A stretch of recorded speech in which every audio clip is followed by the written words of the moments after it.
Welcome students of class 11th. Today your topic is sets and I will solve exercise 1.4. Today I will solve the exercise 1.4 of the NCERT. Before solving the exercise 1.4, it is necessary to know about the intersection of two sets, intersection and union of the sets and difference of the sets. यानी कि आपको exercise 1.4 solve करने से पहले इसको solve करने के लिए ये जरूरी है कि आप union of the sets, intersection of the sets और डिफरेंस ऑफ द सेट्स जानते हो। ठीक है, if you know properly about the intersection, union and difference, then this exercise is very easy. I say one thing always which is that कि please see the video very carefully and full video means पूरा video आप देखें, हमेशा ध्यान से देखें, तभी आपको चीजें अच्छे से समझ में आएंगी। तो इंटरसेक्शन, यूनियन मैं आपको एक बार फिर से याद दिला देता हूं। जैसे A and B, these are two sets, one set is A and other set is B, then intersection of the set A and B means common elements, ऐसा सेट जिसमें A और B दोनों के कॉमन एलिमेंट हो, means the set of common elements of set A and B is called the intersection of set A and B. Union of set means the set of the elements which contains all the elements of A and all the elements of B. यानी ऐसा set जो A के भी सारे elements cover करे और B के भी सारे एलिमेंट्स कवर करे। रिपीटेशन की जरूरत नहीं है, बट दोनों में के सारे एलिमेंट्स हों, ऐसे सेट को कहते हैं यूनियन ऑफ द सेट। ये दो सेट का भी हो सकता है और दो से ज्यादा का भी हो सकता है, कंडीशन वही अप्लाई करना है। उसके बाद डिफरेंस में मैंने बताया था जैसे A माइनस बी ये लिखा होगा, तो आपको ऐसा सेट बनाना है, उन एलिमेंट्स का सेट लेना है जो A में तो बिलोंग करते हो बट B में नहीं। Means A minus B means the set of the elements which belong to A but not to B। और अगर ऐसे लिखा है B minus A, it means the set of the elements which belong to B but not in A, यानी कि ऐसे elements का set जो B में हो बट A में नहीं हो। इन चीजों की जरूरत है जल्दी से। अब आप आते हैं एक्सरसाइज पे, ठीक है। तो एनसीईआरटी एक्सरसाइज 1.4 का फर्स्ट क्वेश्चन है। मैं ज्यादा नहीं लिखूंगा, कुछ पार्ट्स आपको कराने हैं। देखो फर्स्ट पार्ट, जैसे x इज इक्वल टू 1 3 5 और y इज इक्वल टू 1 2 3, ठीक है। और हमको यूनियन बताना है, find the union of the each of the following pair of sets.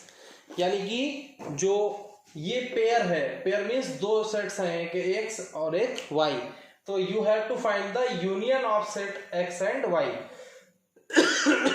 Union means उन एलिमेंट्स का सेट जिसमें इसके और इसके मीन्स x और y दोनों सेट्स के एलिमेंट कवर हो जाए। यूनियन को सिंबॉलिक फॉर्म में ऐसे लिखते हैं, x ऐसे union y, x union y is equal to क्या होगा। आपको वो एलिमेंट्स ले लीजिए जो इन दोनों सेट्स के एलिमेंट को कवर करें। जैसे 1 के बाद 2 3 5।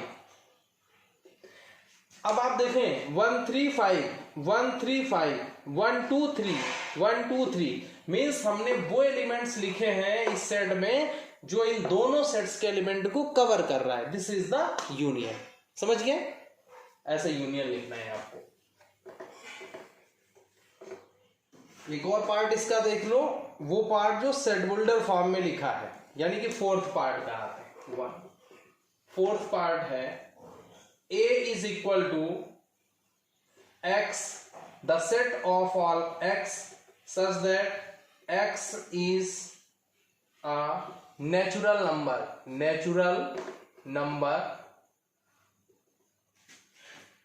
And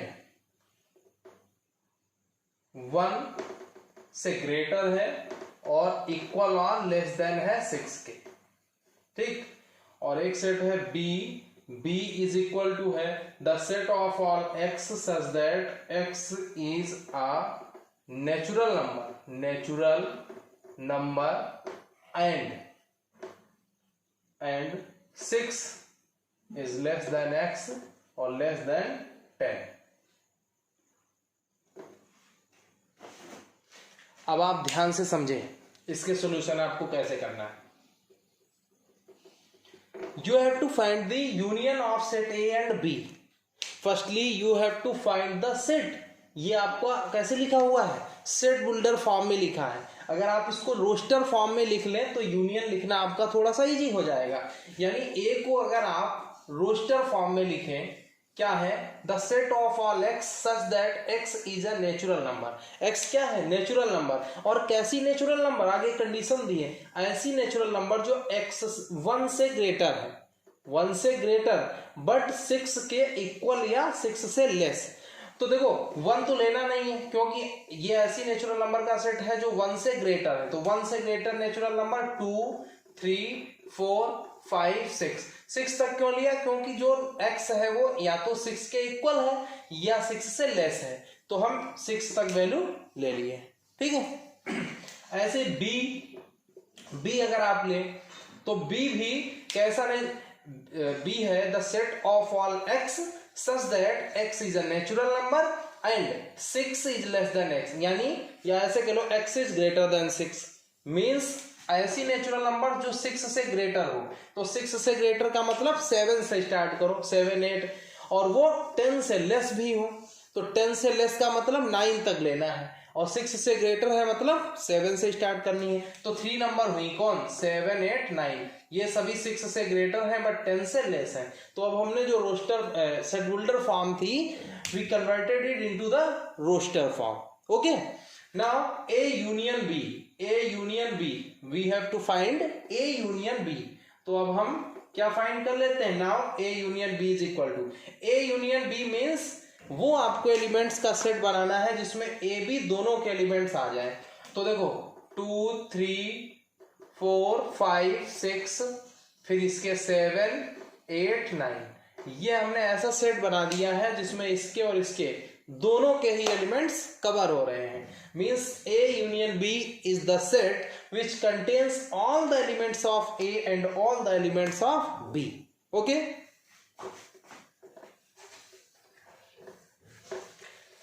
Please, I am repeating again and again, please watch the video carefully and watch the video from beginning to end.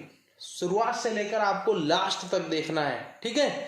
And you have to prepare notes in very well manner. Okay? Last part of this question, 5th part. A is equal to 1, 2, 3 and B कितना है? 5। अब समझो A union B is equal to, ऐसे आप समझो B means 5 means ऐसा set जिसमें element ही ना हो। 5 means empty set means this has no elements. Okay, and A contains 1, 2, 3 elements। तो इन दो ऐसे एलिमेंट लिखने हैं A union B का मीन्स कि जिसमें A के भी सारे एलिमेंट्स आ जाएं और B के भी। तो यहाँ पे B के तो कोई एलिमेंट्स ही नहीं है, जो भी एलिमेंट है वो किसके हैं? A के। यानी A के लिख दो तो दोनों के एलिमेंट हो गए, A के भी B के भी। B के भी इसलिए हो गए क्योंकि B में कोई एलिमेंट है ही नहीं। तो A 1, 2, 3 इट मीन्स जो इसके एलिमेंट हैं वही इन दोनों के हैं। दोनों के मीन्स इसमें जब कोई एलिमेंट ही नहीं तो जब इसके भी लिखोगे इसके भी लिखोगे, इसका मतलब केवल इसी के लिखने हैं। तो A union B means 1, 2, 3। Okay, तो first question is over. Now we have to do the second question. Second है let A is equal to this, B is equal to this is, देखो ऐसे लिखा हुआ है A is equal to AB, A comma B, और B is equal to ABC। फिर कह रहा है is A subset of B, what is A union B। अब समझो इसमें क्वेश्चन क्या है। क्वेश्चन ये है is A is the subset of B। Subset मैंने पढ़ाया था कई दिन पहले, आपको याद होगा। सबसेट का मीन्स जैसे ए सबसेट बी, अगर ये है ऐसे, तो इसका मीनिंग क्या होता है? If all the elements of set A are in set B, मतलब ए के सभी एलिमेंट अगर बी में हैं तो ये कहलाएगा कि A is the subset of B, means A subset हो जाता है किसका? बी का। तो देखते हैं यहाँ, देखो ए में एलिमेंट कौन है? ए बी, ये 2 एलिमेंट्स हैं, ये दोनों ही एलिमेंट इस सेट में भी हैं। देखो यहाँ ए कामा बी, बी में भी ए और बी है। It means all the elements of set A are in set B, therefore A is the subset of B. तो लिखेंगे सिंस बी, ऐसे लिख लो, set B contains, set B contains all the elements of set A। क्या meaning हुआ कि set B जो है वो कंटेन कर रहा है क्या? सभी एलिमेंट सेट A के, therefore A is the subset of B। ठीक, ये हो गया।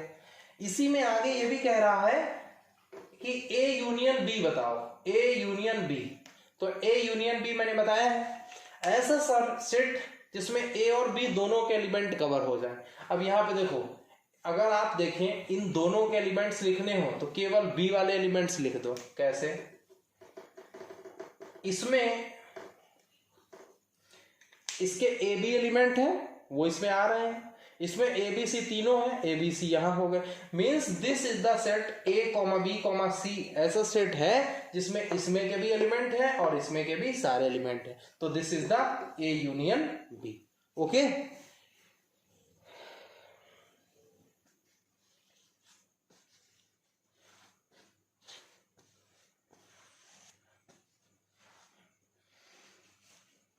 Third question. Third question is this: if A and B are two sets such that A is the subset of B, then अब यहां पे देखो, अगर आपने इस क्वेश्चन को ध्यान से समझा हो, इसको इरेज नहीं करेंगे, पहले इसी क्वेश्चन से समझो। मैं आपके लिए छोड़े दे रहा हूं थर्ड क्वेश्चन, क्योंकि थर्ड मैंने जब पढ़ा तो मुझे इसका कुछ ध्यान आ गया। If A and B are two sets such that A is the subset of B, then what is the A union B? जैसे इस क्वेश्चन में ए और बी दो सेट्स थे।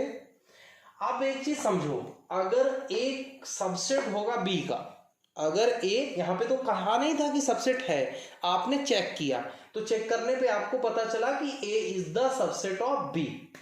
इसका मीनिंग ये हो जाता है कि A is the subset of B का मीन्स है कि ए के सारे एलिमेंट बी में होंगे। इट मीन्स जब इसके सारे एलिमेंट इसमें होंगे तो जो एलिमेंट इसके हैं वही ए यूनियन बी हो जाता है। कैसे? क्योंकि ए यूनियन बी में हमें इन दोनों के एलिमेंट्स लिखने होते हैं, और जब इसमें के सारे एलिमेंट इसमें हैं, इट मीन्स इसी के सारे एलिमेंट लिख दो तो इसके और इसके दोनों के कवर हो जाएंगे। अब आप फिर से एक बार ध्यान से सुने, ये इसका सबसेट होने का मीन्स क्या होता है कि इसमें के सभी एलिमेंट इसमें होंगे, और जो इसके हैं वो तो इसमें हैं ही, और ये सबसेट है इसका, इसलिए इसके भी इसमें हैं। इसका मतलब अगर ये इसका सबसेट है तो जो एलिमेंट इसमें हैं वो एलिमेंट इन दोनों के एलिमेंट्स है, मीन्स इसमें ये और ये दोनों के एलिमेंट्स कवर हो रहे हैं। समझे? तो ये जो होगा, और इसी सेट को तो हम क्या कहते हैं? A union B. इसका मतलब अगर ए, जैसे यहां पे आया ए सबसेट हो गया बी का, फिर जब हमने ए यूनियन बी लिखा तो क्या आया? A comma B comma C, जो कि ये था। तो थर्ड क्वेश्चन इसका जस्ट रेसिप्रोकल है, इसका उल्टा है। उसमें कह दिया है कि A is the subset of B, और जब ए बी का सबसेट हो गया, इसका मतलब ए के सारे एलिमेंट बी में होंगे, तो जो बी का सेट, जो सेट बी है, उसी में के सभी एलिमेंट क्या करेंगे? दोनों को कवर कर रहे हैं, इसलिए सेट बी ही क्या हो जाएगा? A union B. तो इसका जस्ट उल्टा है कौन? थर्ड। ठीक है,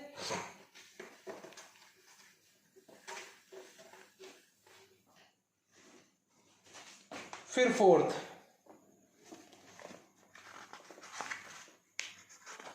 क्वेश्चन नोट कर लेते हैं पहले। फोर्थ में ए इज 1 2 3 4, फिर B is equal to 3 4 5 6, C is equal to 5 6 7 8, 5 6 7 8, फिर D इज इक्वल टू 7 7 8 9 10। अब आपको फाइंड क्या करना है, देखो फाइंड फर्स्ट पार्ट है A यूनियन B। अब देखो फर्स्ट पार्ट मुझे नहीं कराना है बिकॉज A यूनियन B जैसे बोला है, तो आपको A यूनियन B में क्या करना है, वो एलिमेंट्स आप लिख दो जो इन दोनों के हों। तो इन दोनों के कौन से होंगे, 1 2 3 4, ये इसमें के हो गए, और फिर इसमें से 3 4 जो है वो यहां भी है, तो 3 4 दोबारा लिखने की जरूरत नहीं है। तो 1 2 3 4 और 5 6, यानी कि A यूनियन B क्या हो जाएगा, 1 2 3 4 5 6। ठीक, सेकेंड पार्ट है A यूनियन C। तो A यूनियन C मीन्स जो A और C के एलिमेंट्स है वो लिखो, 1 2 3 4 इसमें है, 5 6 7 8 इसमें है, तो इसमें के कोई कॉमन एलिमेंट नहीं है। A यूनियन B में हमें सभी लिखने होते हैं, तो 1 2 3 4 भी लिख दो और फिर कॉमा लगा के 5 6 7 8 लिख दो। तो A यूनियन C मीन्स हो गया 1 2 3 4 5 6 7 8, this is A union C। ऐसे ही फिर है B union C। B union C का मीन्स है B और C के सभी एलिमेंट्स कवर होने चाहिए। तो देखो 3 4 5 6 इसमें है और 5 6 इसमें भी है, तो 5 6 तो रिपीटेड है, उसको दोबारा नहीं लिखो, यानी 3 4 5 6 और 7 8, यानी कि जब आप लिख देंगे 3 4 5 6 7 8, तो ये हो गया B यूनियन C। मीन्स जिन दो सेट्स का यूनियन आपको लिखना है उन दोनों के सभी एलिमेंट्स कवर हो जाएं, ऐसा सेट लिख देना है। फिर है यहां पे, उसके बाद आपका नेक्स्ट पार्ट है B यूनियन D। अब हम ये 4 पार्ट्स स्टार्टिंग के जो हैं वो इसलिए आपके लिए छोड़ रहे हैं क्योंकि यूनियन ही सब में बताना है, और यूनियन हमने आपको स्टार्टिंग के 2-3 क्वेश्चन में यूनियन बता चुके हैं। अब जो थोड़ा सा डिफरेंट है वो बता रहे हैं, जिसमें आप कुछ नया लग रहा है। फिफ्थ पार्ट अगर आप देखें फोर्थ का, तो क्या है, A union B union C, A union B और यूनियन C। ठीक है, A union B union C, इसको देख लो। तो A union B union C, इसको पहले नोट करते हैं। A मीन्स A ये लिखा 1 2 3 4, फिर यूनियन B, B मीन्स 3 4 5 6, 3 4 5 6, फिर यूनियन C, फिर C मीन्स 5 6 7 8, 5 6 7 8। ठीक, लिख लिया। A union B union C था, तो A B C की जगह उनकी वैल्यूज पुट कर ली।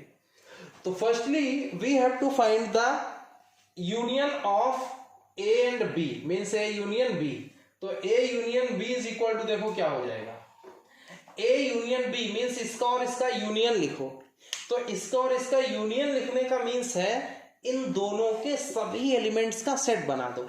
You have to make a set of the elements of all elements this and this, means ऐसा सेट आपको बनाना है जिसमें इसके और इसके सभी एलिमेंट्स क्या हो जाए, शामिल हो जाए। तो देखो 1 2 3 4 इसमें क्या हो गए। अब इनमें से जो इसमें कॉमन है, देखो 3 4 यहां आ चुका है, तो 3 4 छोड़िए, 5 6 ये हो गया, यानी ये है A यूनियन B, मतलब इसका और इसका यूनियन, क्योंकि इस और इस सेट के सभी एलिमेंट इसमें आ गए हैं। फिर आगे है यूनियन 5 6 7 और 8। अब हमें यूनियन लिखना है किसका, इसका और इसका। तो means we have to write the all the elements of this and this. तो देखो क्या हो जाएगा, 1 2 3 4 5 6 इतने लिख लिए, और 5 6 तक हो ही गया, 5 6 यहां भी है, 5 6 छोड़ो बिकॉज आ चुका है, बचे कौन, 7 8। तो ये ऐसा सेट हो गया है जिसमें इन दोनों सेट्स के सभी एलिमेंट लिख दिए गए हैं। तो इसका आंसर क्या हो गया, A union B union C, यानी कि ये क्या हो गया, ये आंसर हो जाएगा।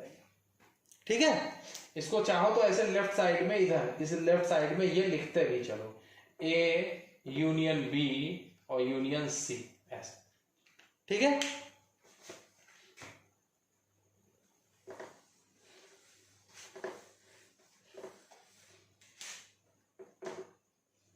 नेक्स्ट देखो भाई, इसी टाइप का आपको एक और बता देते हैं, सेवेंथ पार्ट, इसका लास्ट पार्ट, सेवेंथ पार्ट बता देते हैं।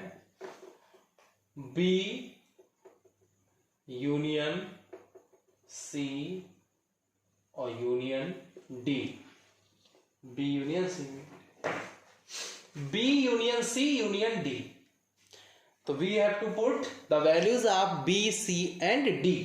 B means 3 4 5 6, 3 4 5 6, union C, C means 5 6 7 8, 5 6 7 8, union D, D means 7 8 9 10, 7 8 9 10।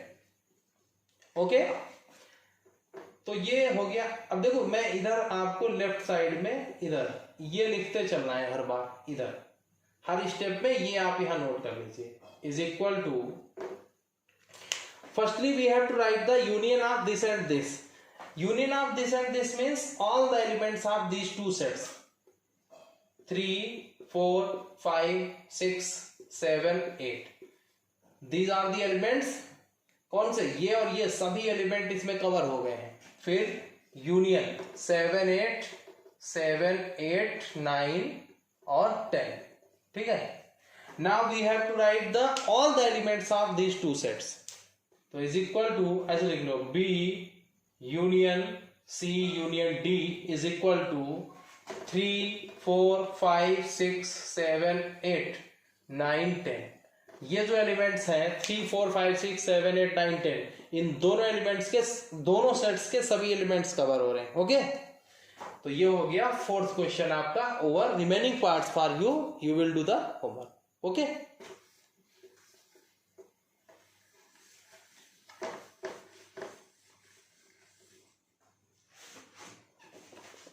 after that fifth question, find the intersection of each pair of sets of the question 1 above। ठीक है, क्या कहा?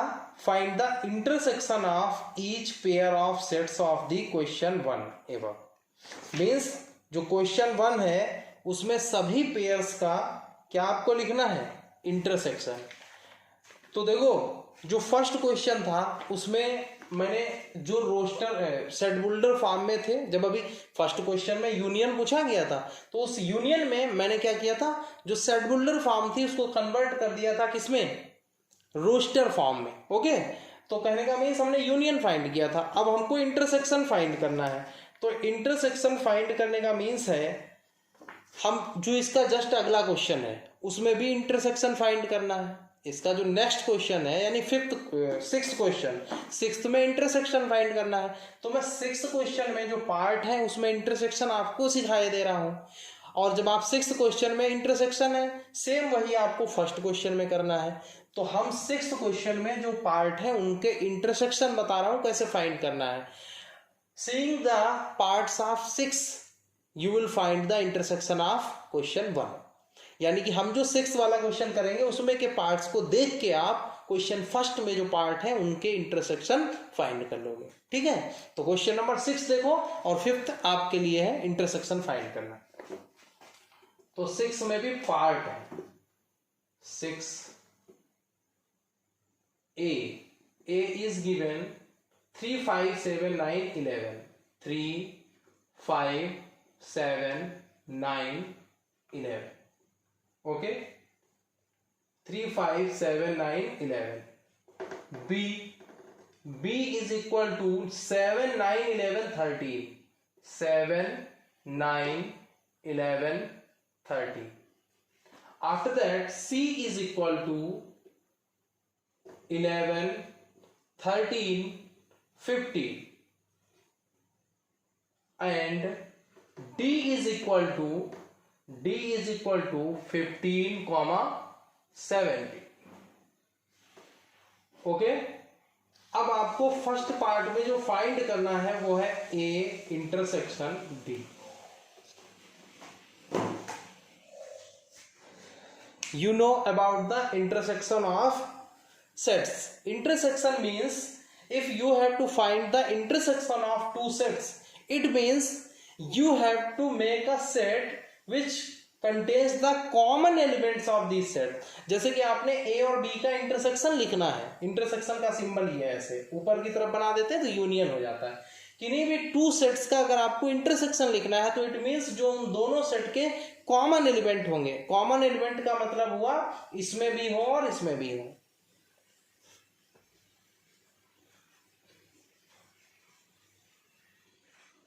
तो यहां पे देखिए A union A intersection B, तो A means है कितना 3 5 7 9 11, intersection 7 9 11 30। Okay, A intersection B means 3 5 7 9 11 7 9 11 30। You have to write A union A intersection B is equal to, intersection means, फिर आप समझ लीजिए intersection means common elements of A and B. Common means जो इन दोनों में हो। अब इन दोनों में देखो कौन है, 7 9 11 7 9 11, ये 3 ऐसे एलिमेंट्स हैं जो इसमें भी हैं और इसमें भी है और कोई कॉमन नहीं है, तो ये कॉमन वाले लिख दीजिए 7 9 11। This is the intersection of A and B. अब आपको अब मैं इंटरसेक्शन अगर दो ही सेट्स का इंटरसेक्शन है तो मैं अब बताने वाला नहीं हूं आपको, बिकॉज बहुत इजी है। जिन भी दो सेट्स का आपको इंटरसेक्शन फाइंड करना हो तो सीधा उन दोनों सेट्स के कॉमन एलिमेंट लिख दीजिए, ठीक है। रिमेनिंग पार्ट्स आप करने हैं, जो भी थोड़ा डिफरेंट टाइप के आते जाएंगे वो मैं बताता जाऊंगा। आप देखो कौन सा पार्ट बताना है।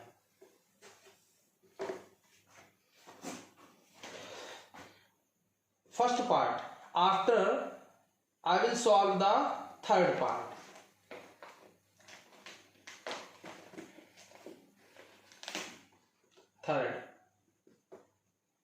Third part is A intersection C or intersection D. A intersection C intersection D, समझो। A intersection C intersection D, तो A means this set 3 5 7 3 5 7 9 11। फिर intersection C means 11 13 15 11 13 15। After that intersection D means 15 और 17। फिर वही तरीका है। Firstly you have to write the intersection of these two set, after that set and this set. तो firstly please write the intersection of these two sets. तो A intersection C intersection D is equal to, इन दोनों का intersection का means है इन दोनों के कॉमन एलिमेंट्स। कॉमन क्या है इन दोनों में, 11 कॉमन है दोनों में और कुछ नहीं कॉमन है। एक केवल इसमें 11 और इसमें 11, इसके अलावा इन दोनों में कुछ कॉमन नहीं है, तो ये हो गया 11, ठीक। और इंटरसेक्शन इसमें है 15 17, ये वाला लिखा 15 17, ठीक है। अब आप देखें इन दोनों का हमें इंटरसेक्शन लिखना है, तो इन दोनों का इंटरसेक्शन का मीन्स ये हुआ कि इन दोनों के कॉमन एलिमेंट्स लिखने हैं। You have to write the common elements of this and this, and you are watching that there is no common element in these two sets। भाई इसमें 11 है तो इसमें 11 नहीं है, इसमें 15 17 है, यहाँ 15 17 नहीं, तो कोई भी कॉमन एलिमेंट है नहीं, कोई एलिमेंट कॉमन नहीं है, इसका मतलब नो एलिमेंट। और जिस सेट में नो एलिमेंट हो उसको क्या कहते हैं, 5, यानी कि इसका आंसर क्या आएगा 5।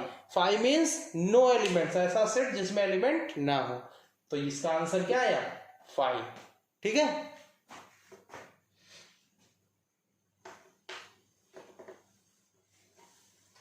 एक पार्ट इसका और करा देते हैं।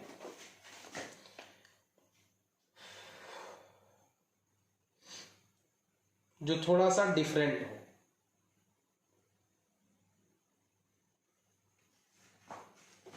सिक्स पार्ट देखिए, A intersection B union C, A intersection B union C. Question ध्यान से पढ़ना इसलिए जरूरी है क्योंकि अगर ये सिंबल भूल के ये और ये लिख दिया तो आंसर मैच नहीं करेगा। तो देखो, this is the question in which both things are involve. Both things कौन कौन सी? इंटरसेक्शन और यूनियन, यानी इसमें इंटरसेक्शन भी है और यूनियन भी है। तो आपको ध्यान रखना है, जो ब्रैकेट में चीजें एक साथ होंगी उनको हम एक साथ सॉल्व करेंगे। जैसे यहाँ पे हम इसको पहले ए को ऐसे लिखा रहने देंगे, B union C in the bracket, so we will solve the B union C firstly. Okay, पहले हम इसको सॉल्व करेंगे, उसके बाद हम जो आएगा उसका इसके साथ इंटरसेक्शन निकालेंगे। तो मैं लिख रहा हूं, देखो ए, थोड़ा सा और इधर लिखते हैं, A intersection B union C, A intersection B union C. तो इसको देखो, ए मीन्स 3 5 3 5 7 9 11, 3 5 7 9 11, फिर इंटरसेक्शन का सिंबल और उसके बाद ब्रैकेट में क्या है? B union C. अब आप ब्रैकेट भले ना लगाओ क्योंकि सेट ऑलरेडी करली ब्रैकेट्स में होता है, तो बी की जगह क्या लिख लो? बी है 7 9 11 और 13, और उसका इंटरसेक्शन है किसके साथ? सॉरी, यूनियन है किसके साथ? यूनियन है सी के साथ। तो सी मीन्स 11 13 और 15, ठीक है। तो ये ब्रैकेट के एलिमेंट्स थे, तो इनको पहले इसको और इसको सॉल्व करेंगे, इधर का आप छोड़ दीजिए पहले। तो A union, sorry, A intersection B union C is equal to 3 5 7 9 11 और इंटरसेक्शन। अब आप देखो, हमको लिखना है क्या? यूनियन लिखना है, किसका? इसका और इसका। तो union means all the elements of these two sets, यानी इन दोनों सेट्स में जितने भी एलिमेंट हैं वो सारे लिखने हैं। तो इन दोनों सेट्स में सारे एलिमेंट का मतलब हुआ 7 9 11, 7 9 11 13, ठीक। तो इसमें 7 9 11 13 लिखा, तो 11 और 13 इसमें के भी कवर हो गए, बचा क्या? 15, तो कॉमा 15, यानी ये जो सेट है 7 9 11 13 15, इसमें इन दोनों सेट्स के सारे एलिमेंट हैं। तो this is the union of this and this. अब आपको क्या करना है? ये और ये के बीच में क्या लगा हुआ है? इंटरसेक्शन। तो आप इन दोनों सेट्स का क्या लिखना है? Intersection. You have to write the intersection of these two sets. तो A intersection B union C is equal to, इनका इंटरसेक्शन का मीन्स है इन दोनों के कॉमन एलिमेंट्स, और कॉमन एलिमेंट्स का मतलब क्या है? जो दोनों में हो। तो देखो 7 9 11, 7 9 11, इसके अलावा इन दोनों में और कुछ कॉमन नहीं है, तो 7 9 11 हो गया इन दोनों का intersection. This is the answer. किसका? इतने का आंसर क्या आएगा? ये। ओके,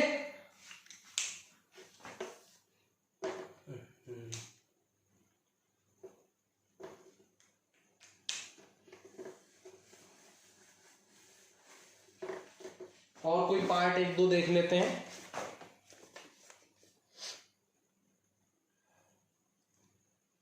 एक पार्ट और कर देते हैं 9th या 10th में से, because part 9th and 10th are the same, so any one part we have to right.